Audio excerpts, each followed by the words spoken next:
Mi esposa y mi hija me dejaron en terapia intensiva para irse de viaje de lujo. Y cuando regresaron, ya no tenían ni casa ni acceso a mi dinero. Pero eso no fue lo peor. Hay una lección brutal y silenciosa que aprendes cuando pasas la mayor parte de tu vida reparando cosas. La madera siempre te avisa antes de romperse. Si prestas la suficiente atención, puedes escuchar cómo cruje, cómo cede bajo el peso, cómo las fibras se tensan justo antes de estallar. Las personas, en cambio, son distintas. Las personas pueden pudrirse por dentro durante años, manteniendo una fachada intacta, pulida y perfecta, mientras tú sigues poniendo tu peso sobre ellas, creyendo que te sostendrán. Me llamo Héctor. Tengo 62 años y durante casi 4 décadas fui maestro ebanista y restaurador de muebles antiguos en el barrio de San Telmo, en Buenos Aires. Mi trabajo siempre consistió en tomar cosas que estaban rotas, desgastadas o abandonadas y devolverles su fuerza. Lijar la superficie, rellenar las grietas, aplicar capas de barniz hasta que la estructura volviera a ser sólida y hermosa. Esa era mi vocación, y sin darme cuenta, convertí esa misma vocación en mi filosofía de vida familiar. Creí, con la soberbia del que piensa que puede arreglarlo todo, que si yo proveía suficiente estructura, si yo soportaba todo el peso financiero y emocional, mi familia se mantendría en pie. Qué equivocado estaba. Mi esposa, Inés, y yo nos casamos cuando el mundo aún parecía un lugar inmenso y lleno de posibilidades. Yo tenía 24 años, acababa de abrir mi primer taller y ella tenía 22. En aquel entonces, Inés estudiaba historia del arte. Era una mujer apasionada, que podía pasarse horas hablando de los claroscuros en las pinturas renacentistas. Me enamoré de su forma de ver la belleza en las cosas. Pero las cosas cambiaron cuando nació nuestra única hija, Camila. Inés dejó la universidad. Dijo que sería solo por un par de años, hasta que Camila empezara el jardín de infantes. Pero esos 2 años se convirtieron en 5, luego en 10, y finalmente, la idea de que Inés volviera a tener una carrera propia se desvaneció en el aire como el polvo de aserrín. Yo no me opuse. Al contrario, mi orgullo de hombre proveedor me cegó. Pensé, yo trabajaré el doble. Yo construiré el imperio para que ellas no tengan que preocuparse por nada. Y lo hice. Mi taller creció. Empecé a recibir encargos de hoteles boutique, de coleccionistas privados. Ganaba bien, muy bien. Pero el dinero, cuando no hay un propósito compartido, tiene una forma extraña de corromper los vínculos. Camila creció viendo a un padre que siempre estaba en el taller y a una madre que llenaba sus días con compras, tés con amigas y remodelaciones innecesarias en la casa. Supongo que fue mi culpa por no poner un freno a tiempo. Cuando Camila cumplió 25 años, se casó con Julián. Julián era el tipo de hombre que siempre lleva un traje un poco más caro de lo que puede permitirse y que usa palabras en inglés para describir negocios que no existen. Era un emprendedor visionario, o al menos así lo llamaba Inés. Para mí, era un charlatán con encanto. Pero Inés estaba fascinada con él. Decía que Julián tenía proyección, que era exactamente el tipo de hombre de mundo que nuestra hija merecía. El verdadero problema comenzó hace unos 6 años. Julián y Camila querían comprar un departamento en uno de los barrios más exclusivos de la ciudad. No pueden empezar su vida en un lugar pequeño, Héctor, me insistía Inés noche tras noche en la cena. Tenemos ahorros. ¿Para qué trabajaste tanto si no es para que tu hija tenga una buena vida? No nos vamos a llevar el dinero a la tumba. Esa maldita frase se convirtió en el martillo con el que Inés golpeaba mis defensas cada vez que yo intentaba ser prudente. Terminé cediendo y les transferí $70,000 para el pago inicial. Prometieron que me lo devolverían con los rendimientos del nuevo proyecto tecnológico de Julián. Por supuesto, ese dinero nunca regresó. 2 años después, el proyecto tecnológico fracasó y Julián decidió que su verdadera pasión era la gastronomía. Quería abrir un restaurante de autor. Otra vez la misma presión. Otra vez las mismas miradas de decepción de mi esposa cuando yo sugería que quizás Julián debería buscar un empleo normal. Lo estás castigando por intentar ser grande, me recriminaba Inés. Esa vez fueron $40,000 para equipar una cocina industrial. El restaurante cerró en menos de un año. Luego vinieron los autos. Los colegios privados exclusivísimos para mi nieto, Lucas, que hoy tiene 8 años y es la única luz genuina en toda esta historia. Vinieron las vacaciones pagadas por mí, las tarjetas de crédito adicionales que yo cubría a fin de mes porque Camila estaba pasando por un momento de estrés y necesitaba relajarse. Mi papel en la familia se había reducido al de un cajero automático con latido. Yo era la infraestructura invisible. Nadie me preguntaba cómo estaba mi espalda después de 12 horas encorvado sobre un torno. Nadie me preguntaba si yo, a mis más de 60 años, tal vez quería bajar el ritmo. El punto de quiebre absoluto, la tormenta que finalmente derribaría la fachada de nuestra vida perfecta, comenzó a gestarse el año pasado. Camila y Julián cumplían 10 años de casados. Para celebrarlo, habían decidido que querían hacer un viaje de un mes por Europa, la costa amalfitana, París, las islas griegas. Un viaje de lujo absoluto. Y, por supuesto, querían que Inés y yo fuéramos con ellos para renovar nuestros propios votos en una pequeña capilla en la Toscana. Cuando me presentaron el presupuesto, sentí que el aire abandonaba mis pulmones. El paquete completo, incluyendo vuelos en clase ejecutiva, hoteles de 5 estrellas y excursiones privadas, superaba los $35,000. Por primera vez en 38 años de matrimonio, dije que no. Recuerdo la escena perfectamente. Estábamos en la sala de nuestra casa.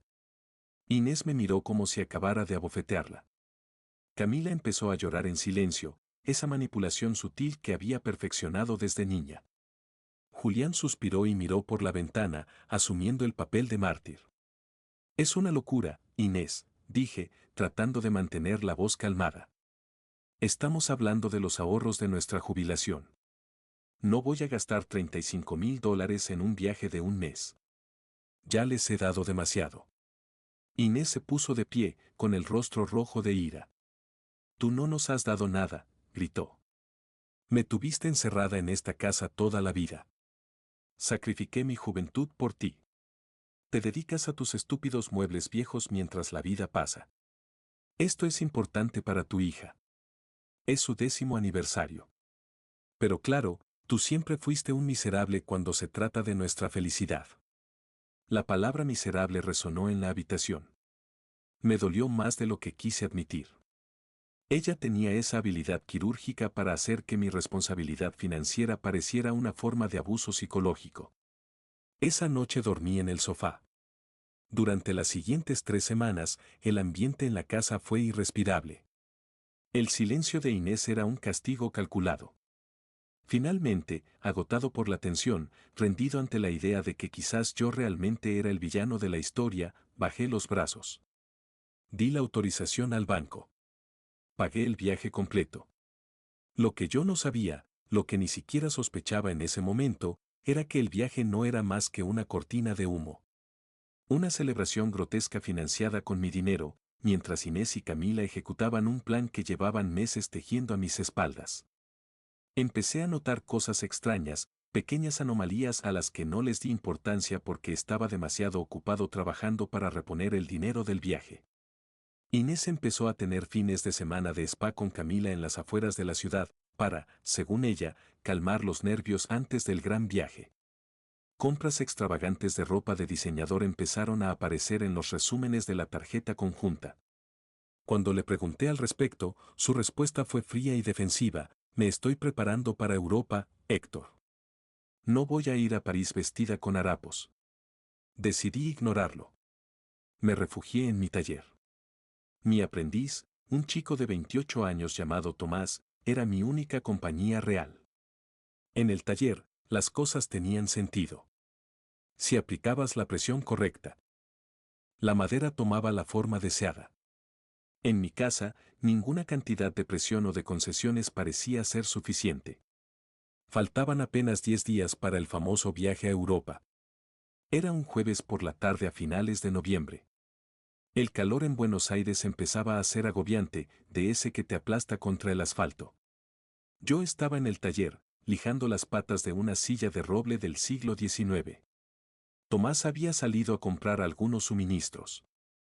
De repente, sentí un zumbido agudo en mi oído izquierdo, como si un televisor viejo se hubiera encendido dentro de mi cabeza. Intenté enderezarme, pero mi visión se llenó de manchas oscuras. Pensé que era una bajada de presión por el calor. Di un paso hacia la mesa de trabajo para apoyarme, pero mi pierna derecha simplemente no respondió. Era como si hubiera desaparecido. Caí al suelo con un golpe sordo, derribando un bote de barniz que se derramó lentamente sobre las baldosas. Intenté levantarme, pero mi brazo derecho tampoco se movía. El pánico me golpeó como una ola de agua helada. Quise gritar, quise pedir ayuda, pero cuando abrí la boca, los sonidos que salieron no eran palabras. Era un balbuceo gutural, arrastrado e incomprensible. El lado derecho de mi rostro se sentía pesado, derretido.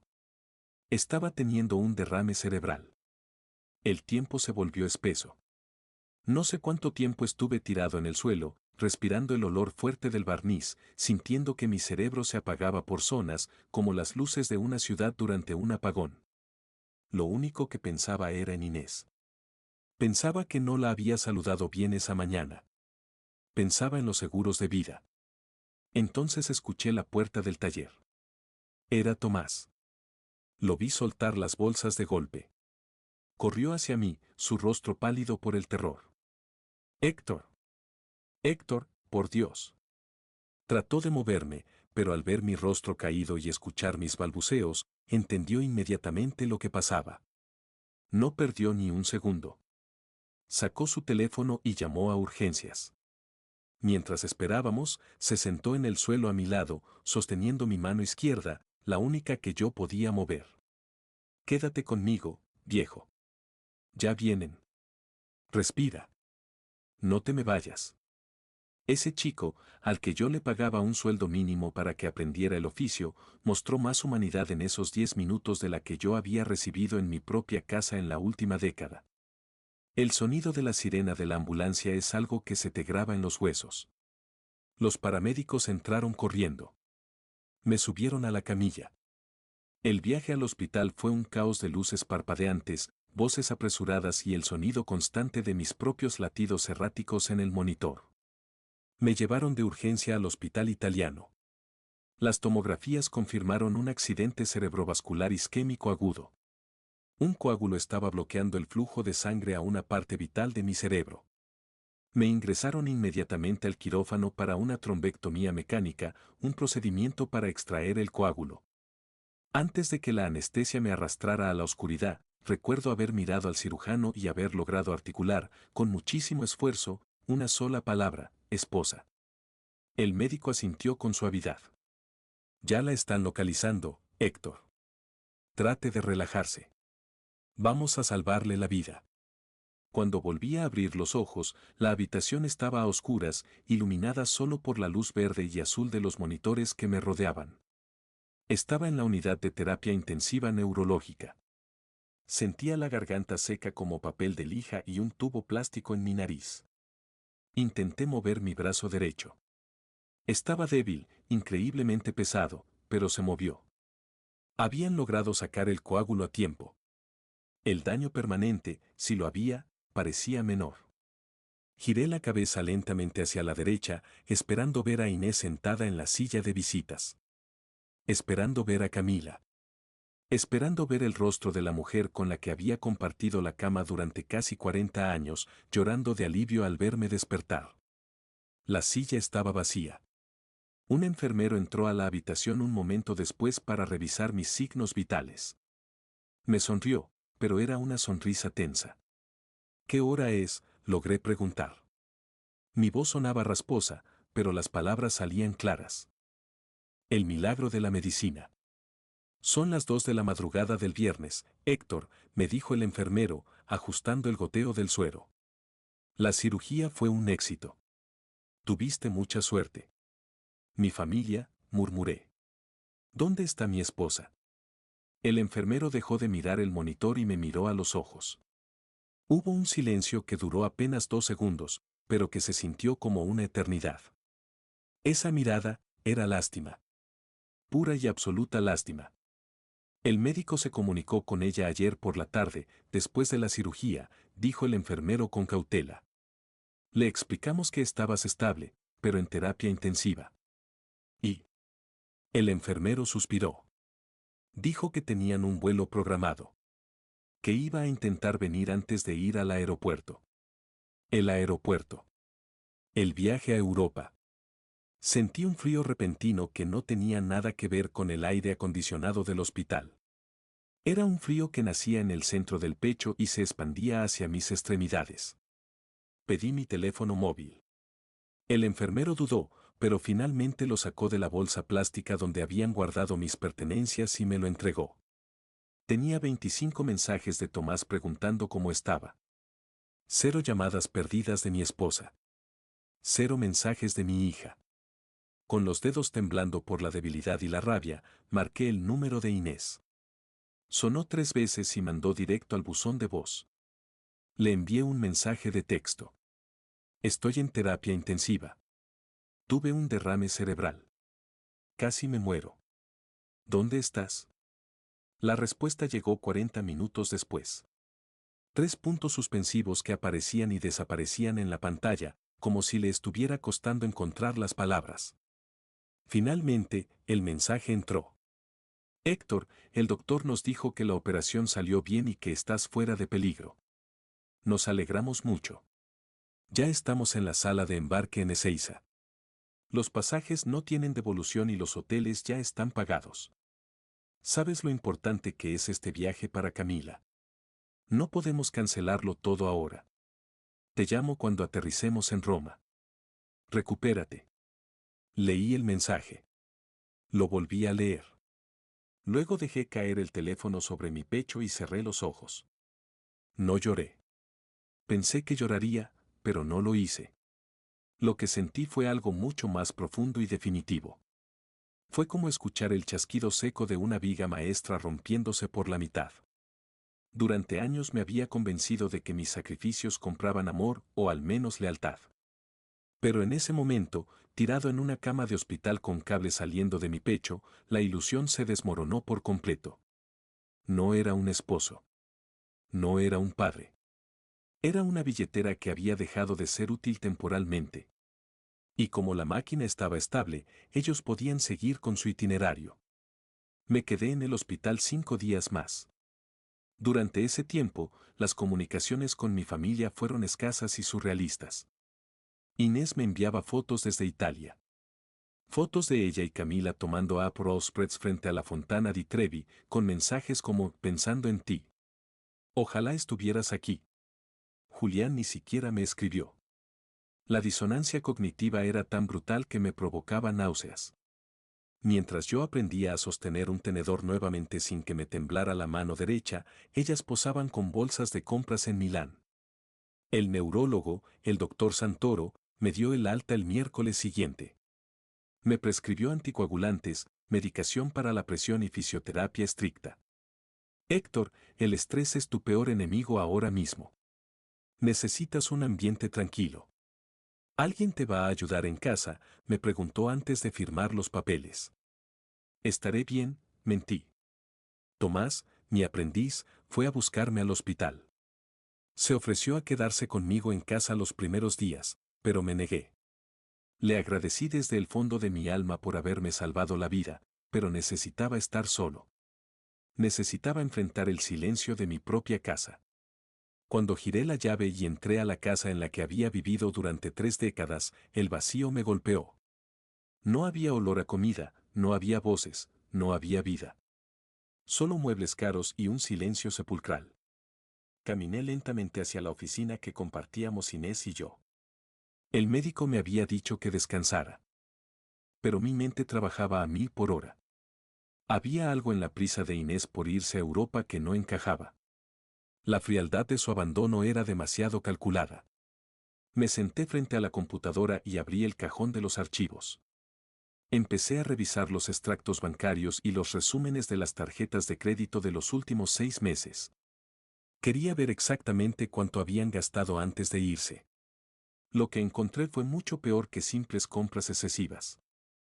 Había un cargo de hace 5 semanas por el valor de $4.500. El concepto decía, Estudio Jurídico Montenegro and Asociados. Conocía ese nombre. Cualquiera que leyera las noticias en Buenos Aires lo conocía. Era uno de los bufetes de abogados más carismáticos y agresivos del país, especializados en divorcios contenciosos y división de bienes de alto patrimonio. Mi corazón empezó a latir con fuerza, un tamborileo peligroso contra mis costillas. Tomé el teléfono de escritorio y llamé al banco. Como titular principal de las cuentas conjuntas, pedí un historial detallado de transferencias de los últimos 2 años. Me tomó casi una hora discutir con los representantes de atención al cliente, pero finalmente me enviaron el reporte a mi correo electrónico. Imprimí las hojas. Las extendí sobre el escritorio. Había comenzado 18 meses atrás. Transferencias pequeñas al principio. $1.000 por aquí, 2.000 por allá. Luego, los montos aumentaron. Retiros en efectivo, transferencias a una cuenta en un banco distinto, a nombre exclusivo de Inés. Sumé los montos con una calculadora. $62.000. Inés no solo había estado gastando mi dinero. Me había estado saqueando metódicamente. Había estado construyendo su propio nido de emergencia mientras preparaba el terreno para divorciarse de mí y lo había hecho usando los ahorros de toda mi vida. Las idas al spa, los fines de semana de relajación con Camila, todo era una fachada para reunirse con abogados, para mover el dinero, para planear su salida. Y el viaje a Europa, de repente todo tuvo sentido. Querían exprimir la última gran gota. Querían las vacaciones de sus vidas a mi costa antes de entregarme los papeles del divorcio. Cuando tuve el derrame cerebral, el cálculo de Inés fue rápido y despiadado. Si se quedaba, tendría que cuidarme, tendría que asumir el rol de enfermera de un hombre al que ya había decidido dejar. Si se iba, el viaje ya estaba pagado, el dinero ya estaba escondido, y si yo moría, ella heredaba todo de todos modos sin tener que pasar por un divorcio judicial. Era un ganar-ganar para ella. Me senté en la silla de cuero de la oficina, rodeado por las pruebas de la mayor traición de mi vida. Pero para mi propia sorpresa, ya no sentía dolor. El dolor se había evaporado, dejando en su lugar una claridad fría, afilada y absolutamente implacable. Ya no era una víctima. Era un hombre que acababa de despertar. A la mañana siguiente, jueves, tomé un taxi hacia el centro de la ciudad. Fui a ver a un viejo amigo de la juventud, Arturo, que ahora era un abogado civil con una reputación de ser un verdadero perro de presa en los tribunales.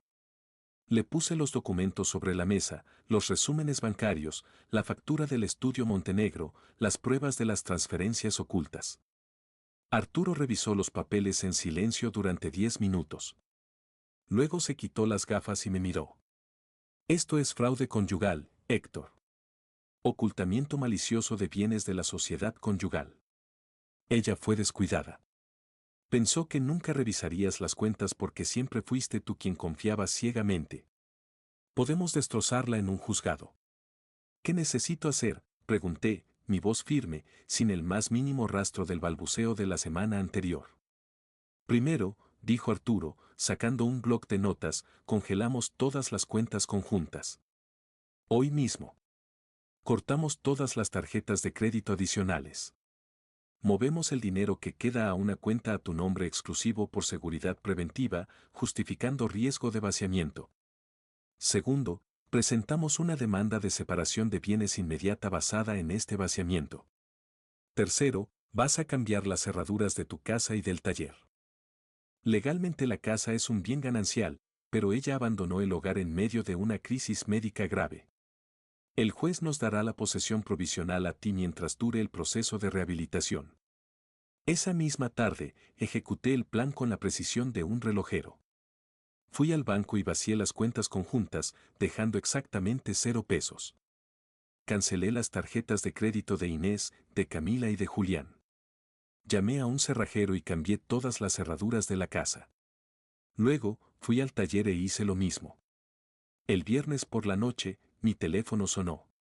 Era una videollamada de Camila. Estaban en un restaurante en algún lugar con vista al mar. Contesté. Papá, gritó Camila, con una copa de vino en la mano, fingiendo alegría. ¿Cómo estás? Míranos, estamos en Santorini. El abuelo de Lucas lo extraña mucho. Julián apareció en el encuadre, bronceado y sonriente. Inés estaba de fondo, sin mirar a la cámara. Me alegro de que la estén pasando bien, dije con voz neutra. Papá, escúchame, tuvimos un pequeño problema, dijo Camila, bajando la voz y perdiendo la sonrisa. Fuimos a pagar una excursión en yate para mañana y las tarjetas rebotaron. Julián probó con la suya, la que le diste para emergencias, y tampoco funciona. El banco debe haberlas bloqueado por los consumos en el extranjero.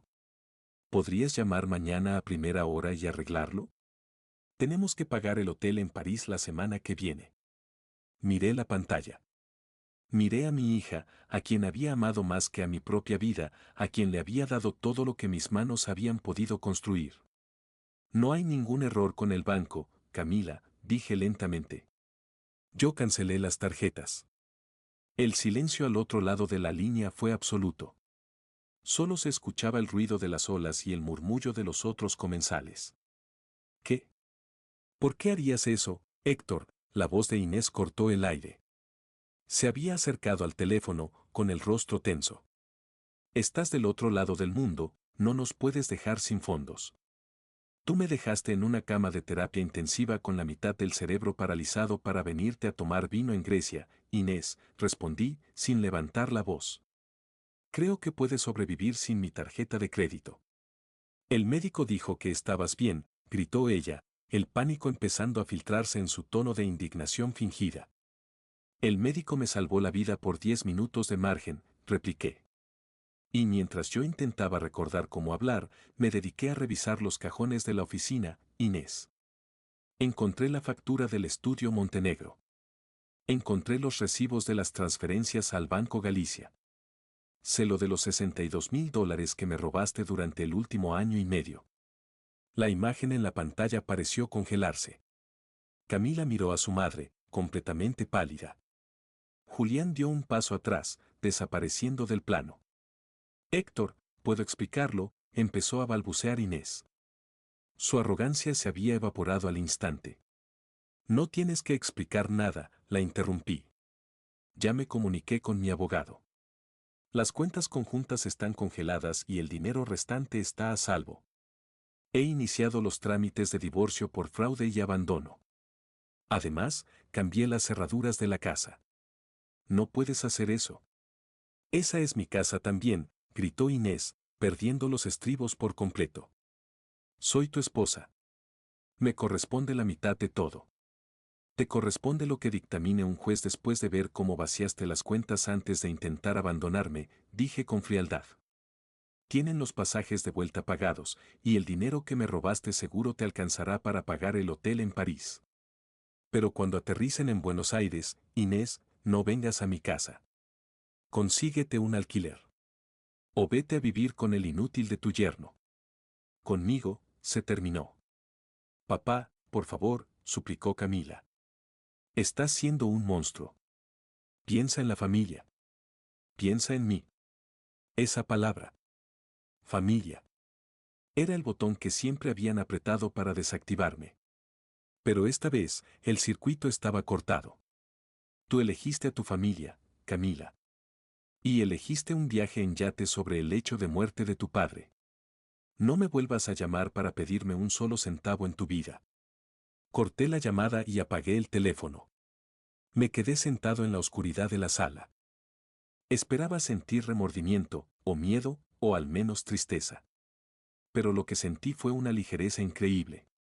Como si me hubiera quitado un traje de plomo que había estado usando durante 40 años. Respiré profundamente. El aire se sentía limpio.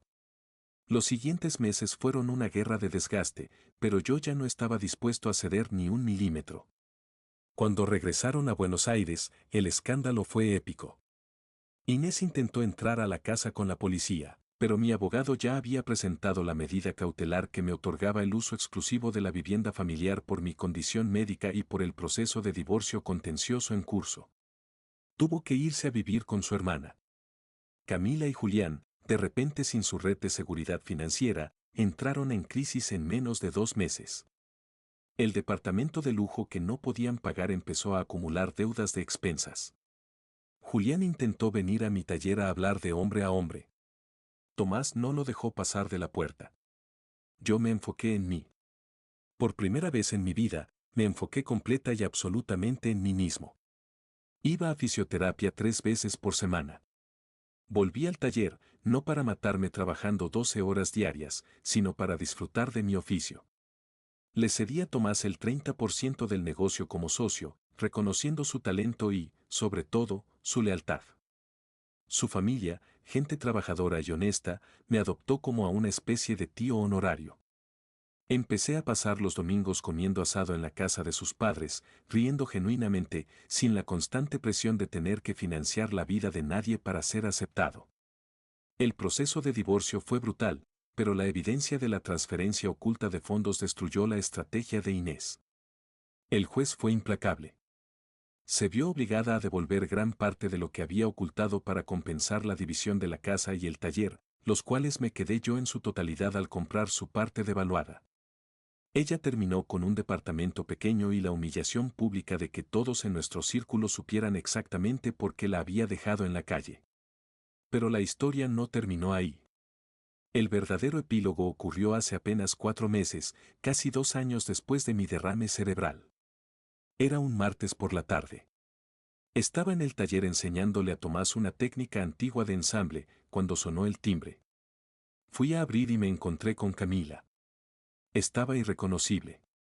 Había perdido peso, no llevaba maquillaje y su ropa elegante había sido reemplazada por unos jeans gastados y un suéter grande. Sus ojos estaban rojos e hinchados. A su lado estaba Lucas, mi nieto, sosteniendo un pequeño cochecito de juguete. Me quedé congelado en el umbral. Hola, papá, dijo ella, con la voz quebrada. Hola, Camila, respondí, sin abrir más la puerta. ¿Qué haces aquí? Rompió a llorar ahí mismo, en la vereda. Me contó la historia que yo, en el fondo, siempre supe que ocurriría. Sin mi dinero para sostener su estilo de vida, el matrimonio se había desmoronado. Julián había encontrado a alguien más, una mujer más joven, heredera de una cadena de ferreterías, y había abandonado a Camila, dejándola ahogada en deudas. El departamento había sido embargado. Inés, que apenas podía mantenerse a sí misma con lo que le quedó del divorcio, se había negado a ayudarla. No tengo a dónde ir, papá, sollozó. Fui una estúpida. Fui ciega, fui egoísta. Dejé que mi mamá me envenenara contra ti. Me arrepiento todos los días de no haber estado en ese hospital. Fui una hija horrible. Lo sé. Te lo juro que lo sé. Pero no tengo para darle de comer a Lucas hoy. Por favor. Miré a Lucas. El niño me miró con sus ojos grandes e inocentes. Él no tenía la culpa de la codicia y la estupidez de sus padres. Él no merecía pagar por los pecados de una estructura podrida. La madera avisa antes de romperse, pensé. Y a veces, cuando se rompe, las piezas que quedan no sirven para construir nada nuevo. Pero otras veces, si cortas la parte podrida, si la eliminas por completo y sin piedad, lo que queda todavía tiene valor. Todavía puede ser útil. Abrí la puerta. Lucas, le dije al niño, bajando a su altura. ¿Quieres entrar a ver cómo el abuelo arregla una silla? El niño asintió. Soltando la mano de su madre y entrando al taller, fascinado por el olor a madera y las herramientas. Me puse de pie y miré a Camila. Sus ojos estaban llenos de esperanza, creyendo quizás que yo volvería a ser el de antes. El proveedor infinito. Puedes entrar, le dije, manteniendo mi voz firme y sin emoción. Te daré dinero para que vayan al supermercado y paguen una habitación modesta por un mes. Te ayudaré a conseguir una entrevista de trabajo como recepcionista en una maderera que conozco. Pero escúchame bien, Camila, y quiero que me entiendas porque no lo voy a repetir jamás, no voy a pagar tus deudas. No vas a vivir en mi casa. No vas a usar mi tarjeta de crédito. Ella abrió la boca, quizás por costumbre, para protestar, para decir que era su padre y que yo debía cuidarla. pero al ver mi mirada, la cerró. Entendió que el hombre que tenía frente a ella no era el mismo que habían dejado tirado para irse a un crucero. Ese hombre había muerto en el hospital italiano. Lo entiendo, papá, dijo en un susurro, agachando la cabeza. Gracias. Gracias por esto. Hoy tengo 64 años. Mi brazo derecho a veces se cansa más rápido que antes y tengo que tomar pastillas todos los días, pero mi corazón late con una tranquilidad que no conocía desde que tenía 20 años. En la terapia de rehabilitación conocí a Elena, una mujer brillante que también sobrevivió a un accidente cerebrovascular. Tomamos café los jueves, vamos al cine los sábados y nos reímos de lo frágil que es la vida. No vivimos juntos, no compartimos cuentas bancarias, solo compartimos el tiempo que nos apetece compartir, sin exigencias, sin chantajes emocionales. Camila consiguió el trabajo. Alquila un departamento pequeño en un barrio modesto de la ciudad. A veces viene los domingos y me trae a Lucas para que pase el día conmigo en el taller. Nuestra relación es distante, cautelosa, pero basada en una realidad innegable. Ella ahora sabe que tiene que ganarse su propia vida, y sabe que yo ya no soy un recurso infinito a su disposición. Durante toda mi vida me enseñaron que amar a la familia significaba dar hasta quedarse vacío. Que los límites eran una forma de egoísmo. Que un buen hombre soporta el peso sin quejarse, incluso si ese peso lo está aplastando. Aprendí de la manera más dura posible que el amor sin límites no es amor, es habilitación. Es enseñarles a las personas que te rodean a ser parásitos. Y lo más triste de todo es que cuando finalmente colapsas bajo su peso, ni siquiera te ven como a un ser humano herido, te ven como una herramienta rota que los está incomodando. Si alguna vez te encuentras siendo el pilar que sostiene todo, el que nunca dice que no, el que siempre paga la cuenta, el que sacrifica su paz para mantener la ilusión de paz en los demás, detente. Mírate las manos. Mira lo que estás construyendo y pregúntate si las personas que están de pie sobre tu espalda se molestarían en bajarse si te vieran sangrar. Protegerte a ti mismo no es crueldad. Es supervivencia. Y a veces, la única forma de salvar tu propia vida es dejar que la estructura podrida se caiga por su propio peso.